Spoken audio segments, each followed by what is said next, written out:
progressive Democratic Senator Elizabeth Warren has a crowd of followers that want to see her among the Democratic presidential candidates, despite her repeated statements that she does not have that intention. Still, many liberal Democrats believe Warren will assert her presence among Democratic presidential hopefuls if she decides to run.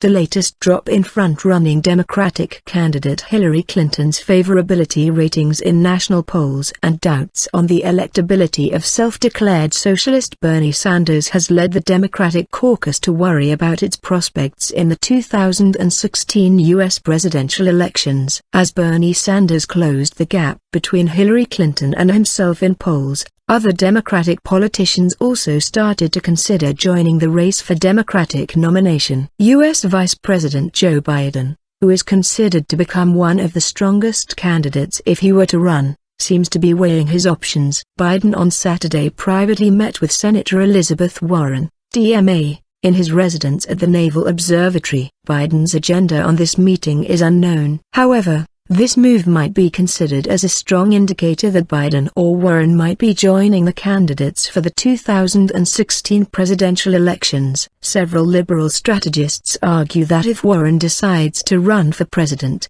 she would surpass Clinton's poll results. Many progressive liberals support Warren's stance against Wall Street abuses that led to the 2008 financial collapse. Warren, an early advocate for the creation of a new Consumer Financial Protection Bureau, believes financial institutions and employees should be accountable for cheating customers. She also advocates that the era of the banking system that profits big companies should come to an end, and taxpayers should not be the victim of these banks' risky speculations. Warren's financial agenda appeals many that believes it is high time for U.S. to regulate the financial system. Chris Shelton, the president of the Communications Workers of America, the largest union for communications and media workers in the U.S., said, "My members and the general public believe that it's time we got some economic justice in this country. The ultra-rich are running things," said Shelton, who added he believes Warren would be successful in the presidential race. "My members and the public think it's time Wall Street stops controlling Main Street and Main Street has a shot to get this country moving again."